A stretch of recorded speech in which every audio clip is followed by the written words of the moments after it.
Jæja, við höldum áfram með föstudagsþáttinn og þessu sinni ætlum við að ræða læsi.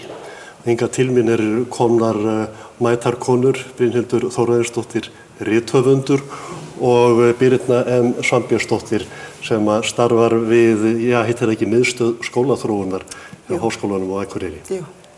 Það verður ástefna helgina sem fjallar læsi.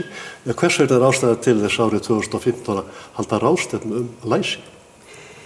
Læsi einn af grunnþáttum aðalnámskrár og bara mjög flókið fyrirbrigði og sem felur í sér marga þætti. Það felur í sér að lesa, að tengja hljóð og stafi þannig að þau myndi orð, og það felur líka í sér talamál og ritun og hlustun og allt þetta til þess að sjá merkingu í því sem setti fram í rituðu það máli. Og hefur Háskólinn á Akureyri svona haldið utanum eða verið kveikjan að kalla nýja aðferð við lestarkennslu, það er að segja byrjenda læsi, sem hófst hvað var ekki í kringum 2005? Jú, fyrstu skólarnir byrjuðu að vinna eftir að prófa sig áfram með að vinna eftir byrjendalæsis aðferðum 2005. Það voru 2 skólar þá. Og að hvað leitt þessi aðferð frábæriðin gömlu aðferðin? Ég man í gamla daga þá fekk maður bara gagn og gaman og svo fór maður á heimsótti Jenn og Hreiðar og lærði að lesa. Hvað er nýtt? Þessi aðferð, hún var þróuð á sínu tíma til þess að mæta þörfum kennara til að efla aðferðir í læsiskennslu. Og hún felur í sér, það í þessu aðferð lögð áhersla á alla þætti læsis og með fjölbreyttar nálganir í læsiskennslu og það er líka lögð áhersla á að efla kennara sem fagmenn og lögð mikil áhersla á að vekja áhuga nemenda á lestri og kenna orðaforða sérstaklega. En það eru líka kennd hljóð, stafa. Þannig að læsi í sjálfu sér felst ekki bara í því, en til dæmis eins og var í gamla daga náði að lesa 200 atkvæði. Nei, það felst ekki einhvern við því.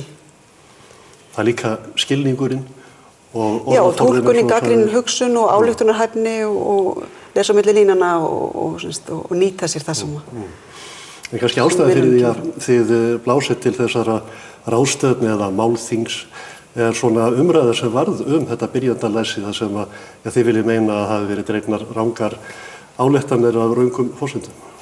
Já, okkur þótti gagnrýnin óvægin og ekki réttmætt þá frá menntamálayfirvöldum í ágúst þar sem að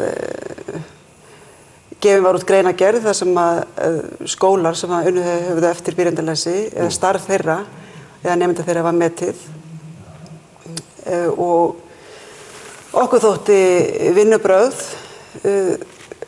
þessarar greinargerðar ekki faglega unnin og ekki gefa þá mynd sem var svo birt í fjölmiðlum í kjölfarið. Þessi gagnrýni kom frá stofnun sem heitir hún ekki Menntamálastofnun í dag, hér áður námsgagnastofnun? Jú, eða námsmats, þetta ný stofnun sem samsett úr fleiri stofnunum. Hún setur fram þessa gagnrýni, ráðherra tók undir hann ef ég man rétt.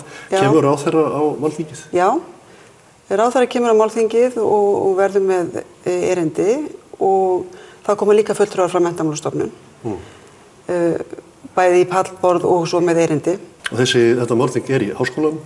Já. Á morgun laugardaginn? Það á morgun klukkan 1 í hátíðasal Háskólans á Akureyri og það allir velkomnir og kostar ekki neitt en endilega skrá sig samt ef maður ætlar að koma. Þannig að sé hægt að hafa kannski kaffibolla. Já, það er aðalega til þess. Brynhildur, læsi, fyrir rithöfundar, annars lagði að koma fréttir það að þjóðin sé alla lesandi, sérstaklega unga fólki og sérstaklega strákarnir. Við höfum áhyggjefni fyrir Við höfum þetta miklar áhyggjur af þessu og svo Birna sagði þá kem ég að þessari ráðstefnu með marga hatta. Ég kem hérna sem rithöfundur, barnabókahöfundur og við höfum þetta gríðarlegar áhyggjur af því að börnin lesi minna. Ég kem líka sem háskólakennari því að ég að kenna barnabókmenntir og ég kenni tilvonandi kennurum að nota bókmenntir í kennslu og að hvetja til lestrar. Þannig ég hef það sjónarhorn líka og svo ég með 3 krakka sem eru, sumir aðlæra með byrjendalæsi núna og aðrir kannski nýbúnir. Þannig ég þekki byrjendalæsi líka sem foreldri. Þannig að ég kem svona fyrst og fremst til með að tala sko bókauppeldi, lestraruppeldi, hvernig gerum við börn að bóka ormum. Þannig að ég svona, það er gaman að því þú nefndir áðan gagn og gaman. Við heyrum sko endalaust talað að börnin lesi sér ekki til gagns og strákar lesi sér ekki til gagns.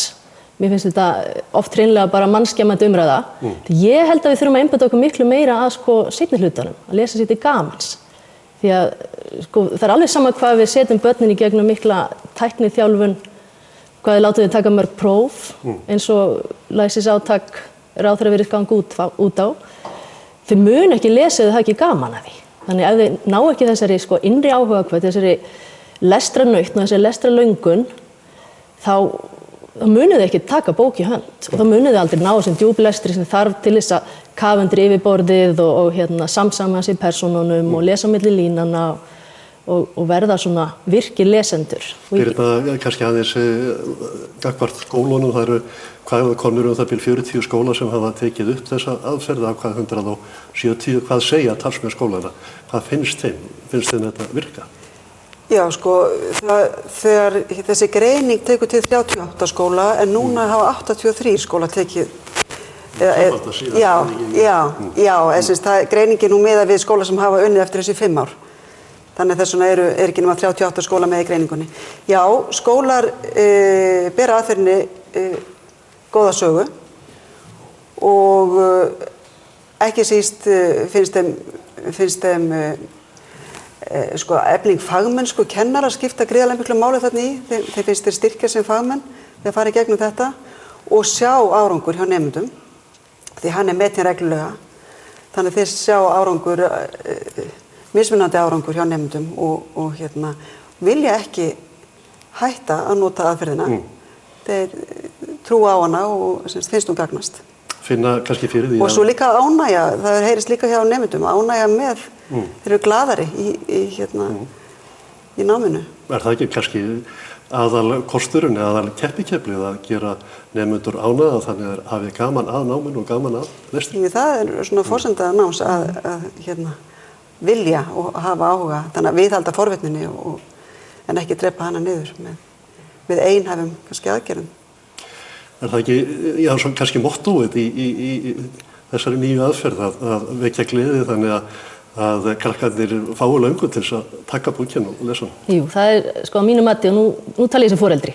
Það er það sko stóri kosturinn við þetta er að þau smittast. Því að kennararnir eru mótiveraðir og það skiptir ekki svo litlu máli. Þau fá góðan stuðning og gott utanumhald. Og krakkarnir finna þetta og þeir finna fyrir áhuga kennara á barnabókum. Þeir finna fyrir áhuga kennara á lestri og þau smitast. Og það er mjög stór hluti í þessu að fá að velja sér bækur sjálfur til dæmis þegar komið að því að lesa. Og ég get tala til dæmis eldri dóttir mín sem er núna 10 ára og hún fór sko rétt stautandi inn í 1. bekk.